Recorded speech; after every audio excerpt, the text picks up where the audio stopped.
welcome to the Fabel Knitwear podcast. This is episode number 18. I've done this for a bit over a year now. I've not actually kept track of the dates, and there's now over 1,000 subscribers, which I think is insane. So thank you for that, and also welcome back if you are one of those 1,000 subscribers, and if you are new and maybe you will subscribe at the end, welcome to you as well. Just a bit about me if you're new. I am the creator behind Fabel Knitwear. I hand-dye yarn, I design knitting patterns, and I have buttons.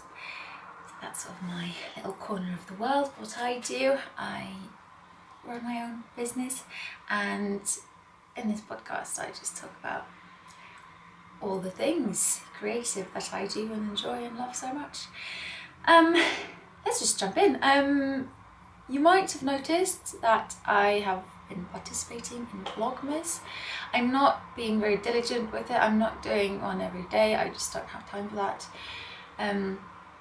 right now, although that would have been great fun. So I'm trying to get some footage every day and then compiling it into a bit of a 3-4 day mashup of what's been happening. So if that strikes your fancy, go check it out if you haven't seen it. It's not so much a podcast, it's more of a day-to-day, what I'm up to sort of thing, whether it's work or it's happening in the evenings, anything really. So, and if you want to see some lovely winter wonderland scenery, then check out the last one when we went to Hipster with my family. It was my dad's 50th birthday party that weekend, and it was me and my parents, my sister and Matthias, my boyfriend. We drove up, it's about a 3-hour drive on Friday, and then just had a really chill evening, ate great food, fredagstaco, and played Ticket to Ride, and it was my first time ever winning, yay me. And we went skiing in the on Saturday, me and my boyfriend, and then took it easy in the morning and drove back again on Sunday. So yeah, in regards to Vlogmas, that's some like lovely Christmassy winter scenery there, because the snow is kind of on and off here in Oslo at the minute. But yeah, that's neither here nor there. Vlogmas, maybe it's for you. I'm gonna edit some, I just did probably tomorrow, the next one, and we'll see how often I can do it when I'm away. It might be like an end of December compilation at the very end, just because I'm travelling. More about that later. Let's dive into some more knitty things. I'm wearing the Owlery Blouse. This is my newest pattern. It's the last pattern in the Magical Places collection, which is my latest collection.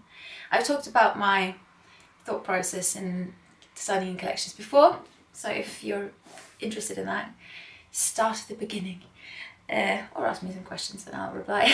But yeah, this is the Owlery Blouse. I'll stand up so you can have a look.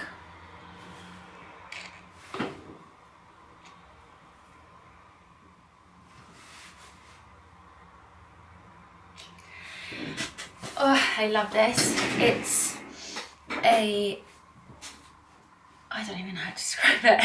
It's knit from the bottom up in a single strand of fingering weight. I've used my yarn for the solid yarn here. I've used Fabel Knitwear Athena, which is my gold stellina fingering weight base, in the colour Moulin Rouge. And then it's knit with a single strand of mohair for the bust and neck section, as well as the sleeves. And there are some sort of changes where you change back to the solid fingering weight yarn, which happens at the cuff and also at the neckline with the ribbing. It's a really fun knit. I really enjoyed knitting this, and oh, I just love it. It really feels like a silk blouse and not a knit jumper, which is what I was going for, and that's really great. Someone commented the first time I posted it, and then the second day saying they didn't realise it was knit, which is a great compliment when that's what you're going for. obviously I love that it's knit, that's why I do it, but it's good to know that like your vision comes across. That's something pretentious. So this is the Owlery blouse. I wanted to make, as I said, something that looked like a sort of luscious, luxurious silk and chiffon, like gossamer blouse, because I love that aesthetic. In summer, that's pretty much what I wear. I have so many like sheer lace and chiffon blouses. I love them, and I wanted to try to create something along those lines. And I think with this single strand of mohair and just the voluptuousness of the sleeves, you really create a gorgeous, flattering, very feminine and elegant drape. And also with the interchanging of the solid and the more sheer, and also the keyhole neckline, which I didn't mention. I'm wearing a little Christmas brooch, and it just creates, it makes it a blouse. And then it closes at the neckline with a button. Oh, there it is. I have used my Fabel Rose button for this, the gold one. And yeah, it's got a sort of drapey standing ruff at the collar, and the whole vibe of this blouse with the collar and the keyhole neckline and everything was inspired by Elizabethan blouses or chemises. They wouldn't necessarily have worn a blouse in the sense that we do. It would have been an undergarment, and then they would layer on top of it. And you can see in a lot of historical paintings and resources that they have high cotton, probably silk as well, necklines, and then there's a split, and they have a really statement ruff, which, yeah, it's a lot more than this. And then they would wear jewels overlaid over it if you were rich, obviously, and then you would wear your bodice and your skirts and any other layers that you would have over that. And I just think it's such fun drawing on historical references. I've done a lot of vintage references for most of them, and then the paysan blouse is also inspired by like your typical chemise peasant blouse, which has remained very unchanged for many centuries. And this is the second one that's drawn on more historical references rather than just vintage ones, although there are of course elements that you find time and again in vintage fashion as well, just normal fashion history.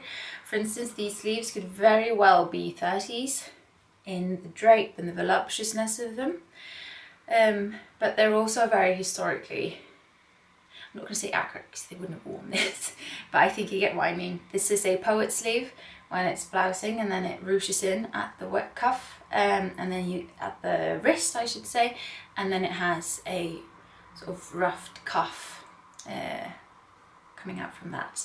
Whereas a bishop sleeve, as I have several patterns that have, is more of a, you don't get the ruffle at the cuff.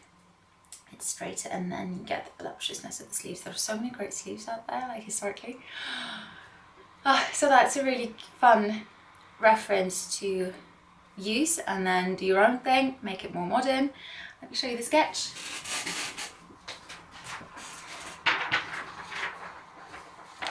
There we have the Owlery finished sketch. This is the finished sketch. This is what I used for the schematic in the pattern. The sketch is very similar but a lot more messy, and I don't really know where I have it. Maybe I have it in here. This is my sketch design book. There are many things to come in here. Let me see. Oh yeah, there is. This is the like the rough draft. And as you can see, it's turned out pretty similar. I've spoken about this before as well. Sometimes the outcome is exactly as I envisioned it. Sometimes it changes, either because it has to or because that's just like the organic process of it, where the idea evolves. That happened with the Ollivander's blouse. That was meant to be, like, the idea was there, but there were different elements, and then it just evolved into something better. So both of those things can happen, but for this it was very much exactly what I wanted, which is both processes are fun, but when you look back at those sketches and you have the finished results, it's really great. And the designing of this was so fun.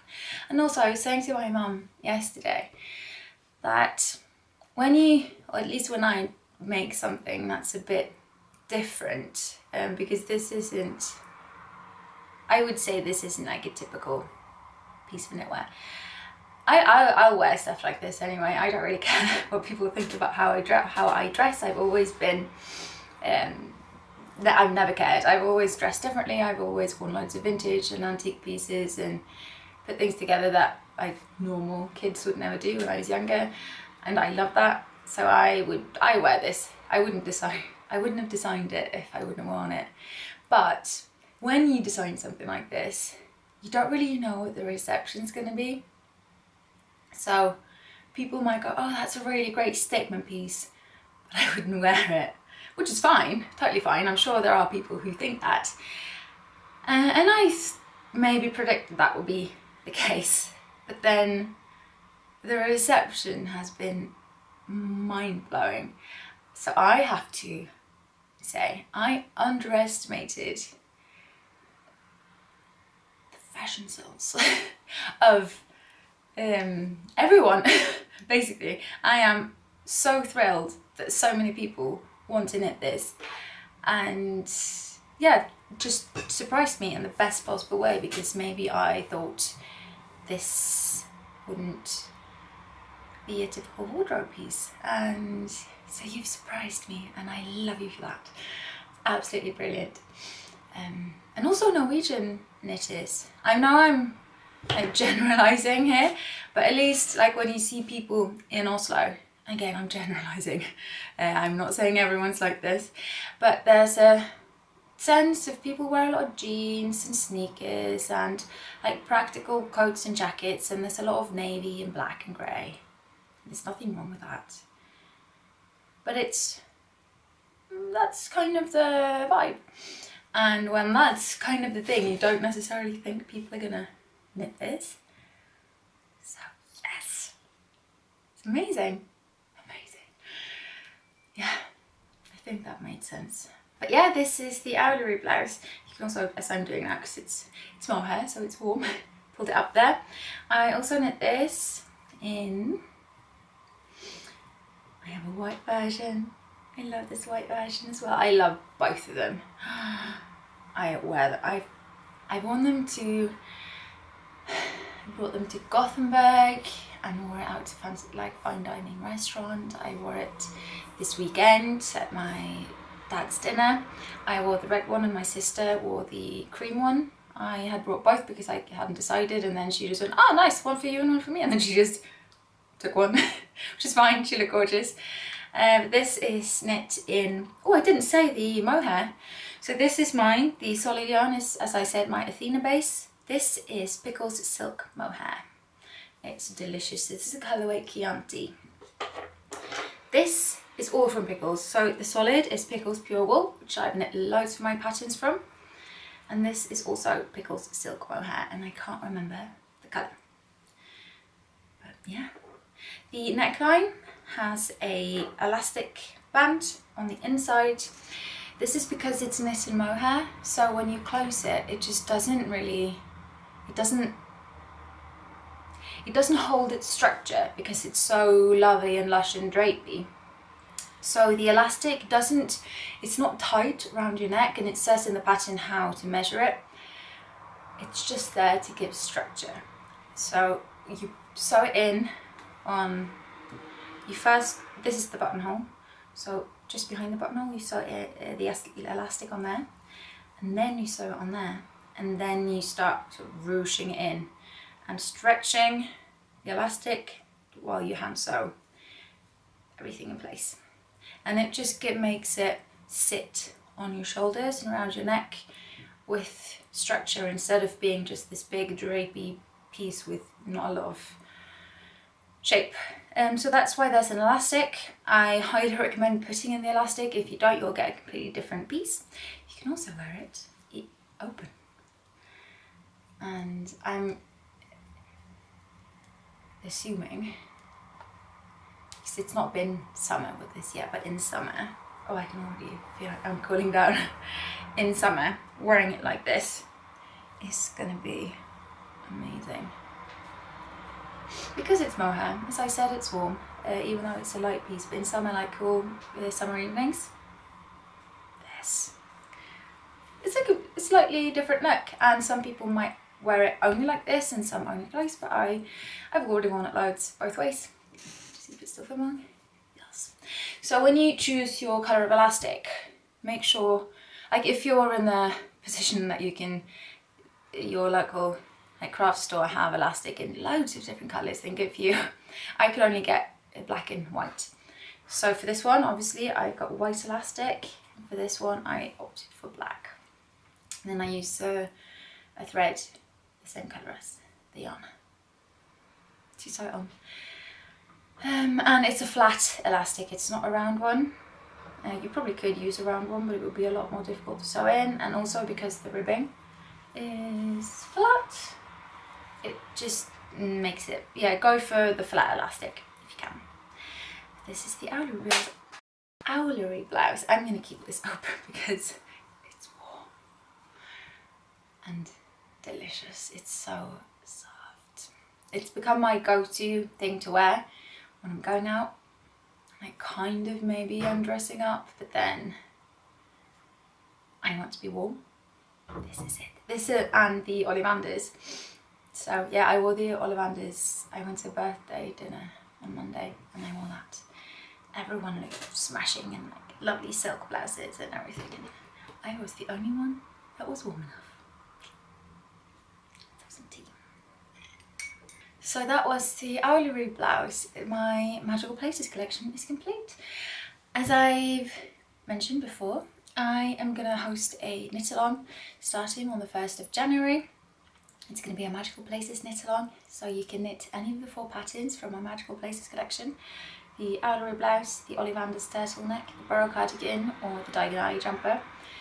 It has to be, you cannot have entered your knit in the Diagonally cal or the Fables of Knitting 2019 cal. It has to be entered only for that.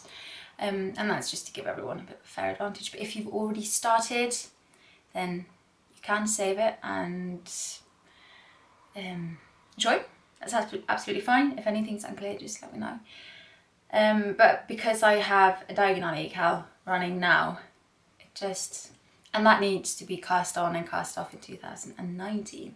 But I figured doing a cast on and then cast off rule in 2020 would be a bit limiting, because I know a lot of people have already started. And if you've started and if you manage to cast off before the new year, then you can join it in the 2019 knit along.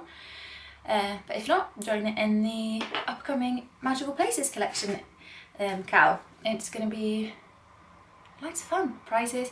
I'm thinking it will run to maybe March, April. If you have any preference, let me know how long you want. You can enter with loads of different, knit all of them in loads of colours and you'll get many chances to win.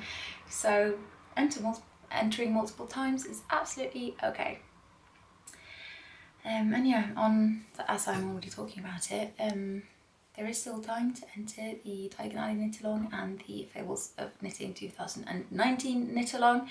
They close on January 1st, so head over to the Ravelry group, Fabel Knitwear, and everything, well, all the info will be there. That's a bit of admin in the middle. Okay. Let's move on to what I'm knitting, shall we? So I started this ages ago, and I know I've spoken about this several times. I am a monogamous knitter. I don't like having loads of projects. But I started this and then I suddenly realised I don't have time to knit this, because this was a leisure knit. I need to finish all these things, because even though the Owlery Blouse isn't coming until December, I still need to do all these things. So I had to put it aside. So this has been in hibernation for a good few months. It's been very strange. But I managed to, it's the only like work in progress I had. They're stashed away. I don't like having them.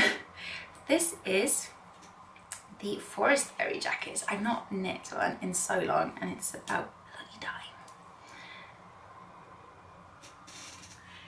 Here we are. It's in this colour. I think it's going to be so nice in this colour. This is knit in Osk, my base from Hillersvåg, and it's the colour Fay. And it's this like timeless fields of gold sort of colourway.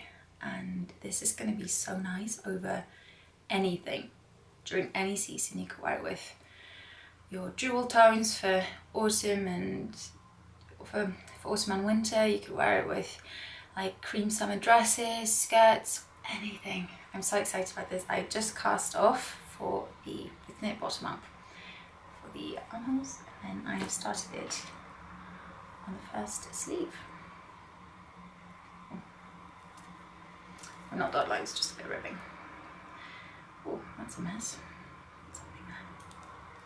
There we are. Got a cute little stitch marker. And I have some stitch markers on here as well, some Christmassy ones that I just made myself. So this is a little candy cane. And that's on both. Yeah, I have several of them on. They're all the same.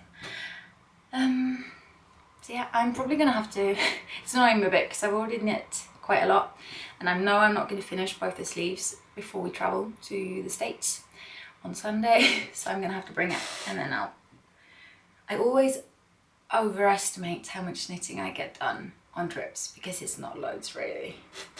I mean that it's a long flight, so I'll probably get some flight knitting done, but not loads while we're there. I am bringing this and then I'm bringing this. I am gonna knit a Minerva cardigan in Usk Wizard's robes because it just needs to happen. Oh, I am dying for this in my wardrobe. This is Usk Wizard's robes. Last I checked, there are 2 skeins of this in the shop, and I have 4 skeins of Usk in Moulin Rouge, which is just as gorgeous. It's the colour I'm wearing on this. Nice little boob grab there. And there's Vasilisa, which is the green one. There's Faye. I have 5 of these, and Goldthorn that I can remember. Shop update happened today, and the last, I'll close the shop on Friday the 13th, number 13, in late evening. So only 2 days to shop before I close my online shop, and we'll open again after New Year. You will still be able to shop gift cards and patterns, but no physical items. Just a heads up there. I'm aiming to edit this and put it out today. So I'm bringing this, and I am obsessed. It's gonna be amazing. And then I don't think I need to bring anything else. We're there for 2 weeks. But it sucks if I get loads of like car, because we're going to be driving a lot. If I get loads of car knitting done, then it would suck to not have more knitting. I don't know what to do. I really want to knit socks, but I've never knit socks. Maybe I'll bring some. Oh, I don't know. It's very difficult. Do you think I need to bring more yarn? Or do you think I'm good? Because what I was thinking, my plan, if I was bringing more, is didn't want to bring DK weights because it just takes some more room. Next, I really want to knit a nutcracker jumper in Elder Flare. I think that this is going to be amazing. And I have 2 of these in the shop, and then I dyed up 4 for myself. There was something wrong with just the dye lot. There must have been some other dye or something, yeah, it's snuck in there because it turned out a bit too pink, so it's not really flare anymore. And it's going to be just a one-of-a-kind batch that will come to the shop after New Year. So I don't have enough to bring, which I guess is good. And then I also really want to knit, and I will knit, a Rowena jumper in Gaylist Tweed Moulin Rouge. There is definitely a pattern going on here, but I'm fine with it. I wear deep reds and creams all year round, and I'm just going to embrace it. I'm not too keen on bringing a DK weight sweater quantity for travel knitting. It seems very excessive. There are only 4 skeins. I only need 4. I'll see when I pack. I think I am being excessive in this. I'm not going to get that much knitting done. But yes, there has been a shop update. Go check it out. There is quite a bit of yarn that's in the shop at the minute in pretty much all the bases, not all the colours. I have prioritised like the lovely, my favourite kind of colours, which are dual toned Christmas colours. So yeah, I have a new colour that I really want to show you. It's called Elixir, and it's this amazing like deep Venetian purple.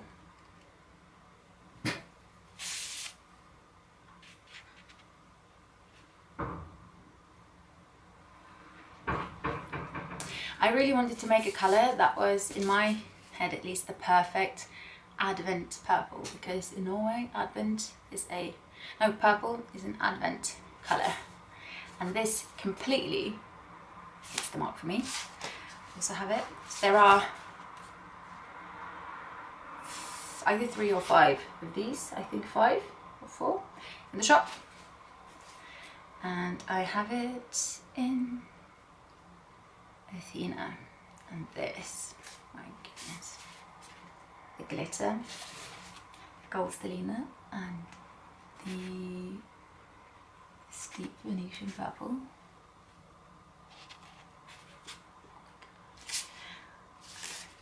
This is such a great purple. I'm not keen on purple, but this is a great purple. Even I can admit that. So this is my newest colour, Elixir. So that's that. I don't think, is there anything else? No, there isn't really. I think this is going to be a bit of a shorter episode. There isn't lots to share, although that's not true. I have knit some Christmas gifts, but I'm not going to show them yet because I don't want to spoil anything. So I'm going to film it and then pop it in a later episode. So you'll just have to wait for that. I hardly ever knit Christmas presents. I prefer knitting for myself. It was just like a palette cleanser I needed. Wait a minute. I do have a finished object to share. 2 seconds. How could I forget? I knit a hipster hat from Petite Knit. I knit a hat I showed in a previous episode that was meant to be a hipster hat. Then it didn't turn into one. But I did really want one, so I knit myself a hipster hat. This is knit from my yarn. This is Fabel Knitwear Willow in the colourway Flare. Of course it's called Flare. I mean, of course I knit it in Flare. So this is the hipster hat from Petite Knit. I love it. I wanted to bring something to Gothenburg because I was taking the train, or we were taking the train, me and 3 friends, and I knew I wouldn't. I wanted to knit something that was like a social project because none of them knit, and I was finishing quite a large project, so I didn't want to bring like a whole thing or a big. That's a lie. That didn't happen. I just finished this and I was blocking it the night before, just like a really quick block to bring it, and then I had to cast on something for the train and I couldn't decide, so I cast on for another hat. So this was my Gothenburg knit. I knit most of it on the train ride up, didn't really get any knitting done while there, and then finished it on the train ride back. So this is the hipster hat by Petite Knit, my finished object. It's really comfy and I really like it in this yarn. It's so soft. So yeah, hair is probably lovely now. It's fine.